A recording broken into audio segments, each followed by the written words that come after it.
आप तक टाइम्स में आपका स्वागत है। मुंबई, दिव्यानी मैडम के साथ चित्रपट कला सहित संस्कृति और एनसीपी से मुंबई अध्यक्ष के घर गई। आप तक टाइम्स की टीम पुणे में शरद पवार ने जनजागृति यात्रा निकाले और दिव्यानी मैडम का सत्कार करे। देखते हैं महाराष्ट्र ब्यूरो प्रमुख अजीत जब्बार शेख की रिपोर्ट।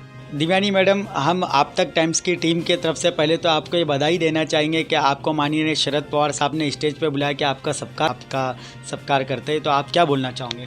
मैं पहले उनको वंदन करना चाहती हूँ क्योंकि हमारे वो पिता है और पिता समान ही रहेंगे, क्योंकि उनकी बदौलत सुप्रिया ताई सुले, विद्या ताई चौहान, फौजिया मैडम और वंदना ताई और अदिति ताई, सब लोगों ने मुझे ये ब्लेसिंग के साथ इतना सत्कार होते हुए वो सब लोग खड़े थे और मेरे लिए खुशी के आंसू रुक ही नहीं पा रहे। तो मैं खाली वंदन करके मैं स्पीचलेस हूँ। Thank you very much. आवाज कोणाचा, आवाज जनतेचा, काही दिशातून घुमला राष्ट्रवादी पुन्हा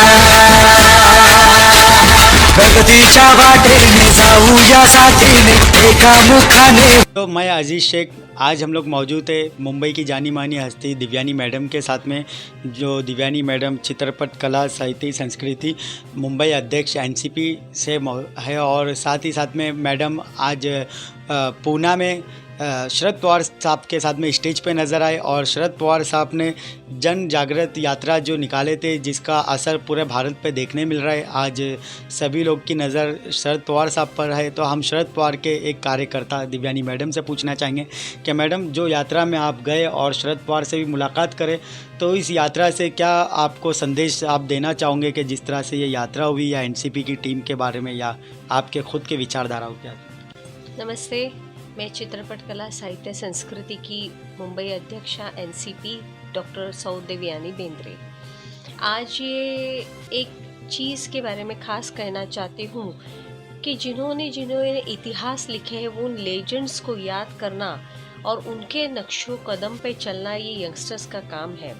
आज 2014 से लेके 2014 से लेके सत्ता बदल गई थी, ऊपर नीचे सत्ता आई चली गई, सभी के सत्ता रूपांतरण के बीच में कुछ चीज़ें बहुत मिसिंग हो गई और इसका हर्जाना आज पूरा महाराष्ट्र उठा रहा है, मुंबई राजधानी उठा रही है हमारी, क्योंकि जन जागर यात्रा इस उद्देश्य को लेकर आज फौजिया मैडम, आज वंदना मैडम, सुप्रिया ताई सुले मैडम और विद्या ताई चौहान मैडम, इन्होंने चारों ने कुछ ऐसी चीज़ों के बारे में गौर किया कि जो चीज़ें आज मुंबई कर मिल नहीं रही, उनको उनका राइट्स नहीं मिल रहा है, उनको उनकी जो जिंदगियां अभी झोंके पे चल रही है, उसके लिए एक इतिहास निकालने की ये कोशिश है जन जागर यात्रा में, कि जागृत करना है इंसानों को कि आपके ज़िंदगी में ये चीज़ें मिसिंग है। ये चीज़ें मिसिंग होने का मतलब ये नहीं होता कि ये चीज़ें मिल ही नहीं सकती। ये चीज़ें आप अपने आप को डेवलप करो, आप अपने उस वातावरण को बदल दो। तो ये काम पहले जो किए थे हमारे माननीय आदरणीय राष्ट्रीय अध्यक्ष माननीय शरद चंद्र पवार साहब, इन्होंने जो ये शुरुआत की थी कुछ चीज़ों के लिए, जैसे वो कृषि मंत्री थे, उन्होंने शेतकरी लोगों के लिए, खेत किसानों के लिए कुछ ऐसी फैसिलिटीज़ निकाली थी कि वो आज मिसिंग है। फिर महिलाओं के लिए उन्होंने जो आरक्षण वगैरह, जो अलग अलग चीज़ों में महिलाओं को आगे किया था, वो चीज़ें आज मिसिंग है। तीसरा उद्योगों के बारे में है कि उन्होंने उद्योगों के बिजनेस के बढ़ावा कैसे दिए जाए, इसका मेन उदाहरण है बांद्रा कुर्ला कॉम्प्लेक्स। आज बांद्रा इतना आगे बढ़ चुका है क्योंकि वहाँ पे हर तरीके से उद्योग होते हैं और वहाँ पे ऑफिसेस वगैरह, वहाँ से पूरा इकोनॉमी हिल जाता है। तो ये चीज़ें शरद चंद्र पवार साहब ने शुरू की थी हमारे माननीय। तो और चौथा है सबसे इम्पोर्टेंट कि आज कलाकार हो, आज बेरोज़गारी हो, आज लोगों के लिए खान पीन का महत्व कैसे बढ़ गया है, क्योंकि हर चीज़ पे टैक्स लगाया जा रहा है, तो गरीब जनता जो मर रही है, तो उनके कारण आज हमें ये जन जागर यात्रा निकालना बहुत इम्पोर्टेंट हुआ। उसका कल ग्रीन सिग्नल हमारे माननीय राष्ट्रीय अध्यक्ष शरद चंद्र पवार साहब ने दिखा दिया, ग्रीन सिग्नल शुरू करने के लिए।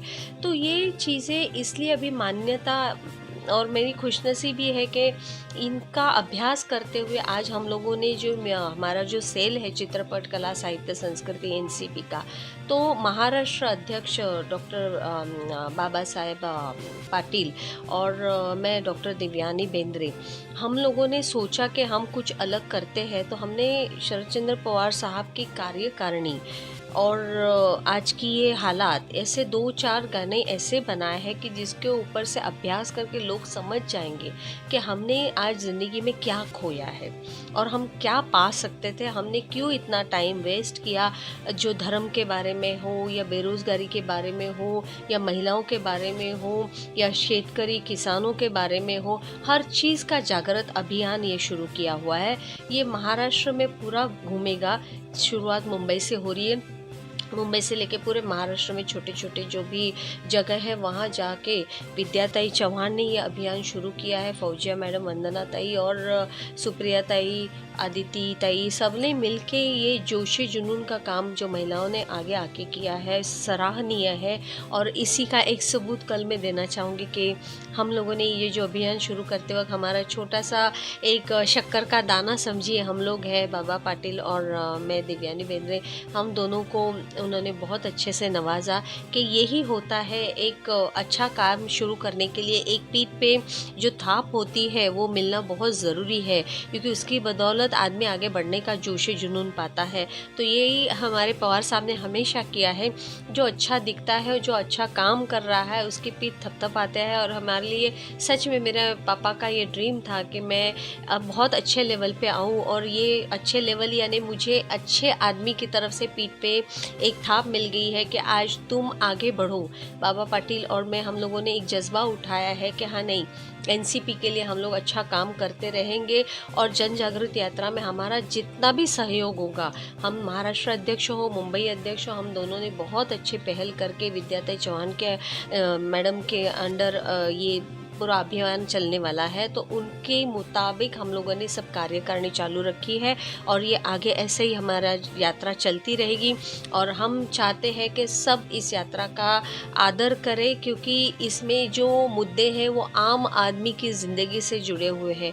मैं सबसे सिर्फ यही गुजारिश करूँगी, मुद्दों के ऊपर गौर कीजिए और अपने ज़िंदगी खुशहाल बना दीजिए। जो अब आप जिस लेवल पे आए हो, हर आदमी, हर औरत जिस लेवल पे आप आए हो, आज जो भुगत रहे हैं हम लोग सब लोग, वो इस गीतों के द्वारा, इस यात्रा के द्वारा, इस अभियान के द्वारा आप सच में खुशहाली का रास्ता पा सकते हैं। और आप कोसों दूर नहीं है, थोड़ी सी दूरी है, थोड़ा सा आप आगे बढ़ो, हम भी आपके साथ चलने के लिए तैयार है। शुक्रिया। जिस तरह से शरद पवार साहब कोई भी कदम उठाते तो पूरे भारत की निगाहें उनके ऊपर होती है, क्योंकि उनको चाणक्य बताया जाता है कि उनकी राजनीति जो है पूरे भारत पे असर करती है। तो अभी आने वाले चुनाव का भी वक्त है और महाराष्ट्र में जिस तरह से सत्ता पे एनसीपी पूरी तरीके से काबिज थी और अभी चुनाव भी आने वाले और शरद पवार साहब के हर एक फैसलों पे सबकी नज़र होती है। तो जिस तरह से उन्होंने ये यात्रा का प्रयास करे है, तो इसका असर क्या मतलब एक इलेक्शंस पे जाएगा कि ये पूरे भारत के अंदर एक लोगों को जोड़ने की यात्रा का एक प्रयास है? देखिए, शरद पवार साहब का माननीय राष्ट्रीय अध्यक्ष, उनका एक ही हमेशा लोगो रहा है कि 80% समाजकारण, 20% राजकारण। यहाँ से पहली शुरुआत होती है कि आप हर चीज़ में राजकारण मत लाइए। जहाँ राजकारण करना है वहाँ कीजिए जो लोगों की भलाई के लिए हो। आज का राजकारण भलाई ने एक दूसरे के ऊपर कीचड़ उछालने का हो रहा है। ये कीचड़ उछालने से अपनी इकोनॉमी सेव नहीं होती, महिलाओं का रुतबा सेव नहीं होता। आज बेवक्तव्य बातें की जा रही है, ये महाराष्ट्र की परंपरा है ही नहीं और हम लोग इसका निषेध करते हैं कि हम अच्छा ही बांटना चाहते हैं। हमारी सुप्रिया ताई के विचार लीजिए, कल भी उन्होंने इतने अच्छे से समझाया कि दूसरा कोई कीचड़ उछालता है तो अपने ऊपर उछाल के लेना नहीं चाहिए। हम अपना रास्ता बनाने की तैयारी करते हैं। सिर्फ रास्ता बनाते हुए ये यात्रा का यही मतलब है कि आप अपने विचार रख रहे हो और लोग आज बहुत सयाने हो गए, क्योंकि जिसको खाने को रोटी नहीं मिल रही, वो आदमी या वो औरत आज जिस तरीके से घर चला रही है, हमको देखने के बाद ये समझ में आता है कि गरीबी गरीबी के नीचे जा रही है और अमीरी अमीरी के ऊपर जा रही है। ये दोनों में जो बदलाव आज महाराष्ट्र में, मुंबई में दिख रहा है, ये आप समझ रहे हैं कि इलेक्शन सारे इसकी वजह से नहीं, आज वो हम लोग सत्ता में भी नहीं है तो भी हमारा एक ही मकसद है कि गरीबों को अपनी जगह मिलनी चाहिए, खाना, घर और रहन सहन के लिए उनकी ज़िंदगी खुशहाल कैसे हो। शरद पवार साहब बहुत दूरदृष्टि आदमी है, क्योंकि उन्होंने जो आगे की अभी जो हालत हो रही है वो पहले ही भांप ली थी, और उन्होंने इसीलिए महिलाओं का आगे किया, उन्होंने इसलिए किसानों के लिए कुछ, क्योंकि किसान तो बैकबोन है हमारा, और बैकबोन नहीं रहेगा तो इंसान खड़ा नहीं रह सकता। तो हमारी ज़िंदगियाँ उनसे जुड़ी हुई है, उनको खुशहाल करेंगे तो हमारा खाना आ जाएगा, हमारा खाना आ जाएगा तो इंसान निरोगी रहेगा, इंसान निरोगी रहेगा तो इंसान सोचने पे अच्छा ही मजबूर हो जाएगा, और अच्छा सोचेगा तो एक अच्छा राष्ट्र तैयार होता है। ये जो नींव उन्होंने रखी है, इसको देखते हुए हमें बहुत खुशी होती है कि हमारे नेताओं के कितने अच्छे गुण हैं। हम लोग एक दूसरे के ऊपर कीचड़ नहीं उछालते, हम लोग अपना रास्ता ढूंढते हैं और हम लोग रास्ता ढूंढ के ही रहेंगे। और ये ज़िंदगी आज जो जी रहे हैं लोग, उससे सभी को बाहर निकाल के एक खुशहाल ज़िंदगी ज़रूर एनसीपी देगी। दोस्तों, जिस तरह से आप लोगों ने दिव्यानी मैडम को सुने, जिनका बोलना था कि हमारे जो माननीय शरद पवार साहब है, उनका बोलना कोई दूसरी पार्टियों को नहीं होता है, ना ही उनका बोलना जो किसी और अन्य कार्यकर्ताओं के लिए रहता है। वो खुद के कार्यकर्ताओं को एक प्रयास करके जो एक वे पे लाना चाह रहे, क्या उनके कार्यकर्ता जो है सिर्फ लोगों के बीच में जुड़ाव और उनसे मिलनसार एक माहौल पैदा करना चाह रहे हो खुद के लोगों के लिए। और शरद पवार साहब को दूसरी पार्टियों से कोई फ़र्क ही नहीं पड़ता है। इनका जिस तरह से बोलना था कि उनकी कोई भी विचारधारा ऐसी नहीं होती कि दूसरी पार्टी क्या कर रही है, सिर्फ खुद के लोगों को एकजुट होने के लिए एक रणनीति तैयार करते हुए खुद की एक एनसीपी पार्टी के लीडर हो, एनसीपी पार्टी के ऊपर ही खुद का सत्ता करते हुए, ना ही दूसरी कोई पार्टी पे।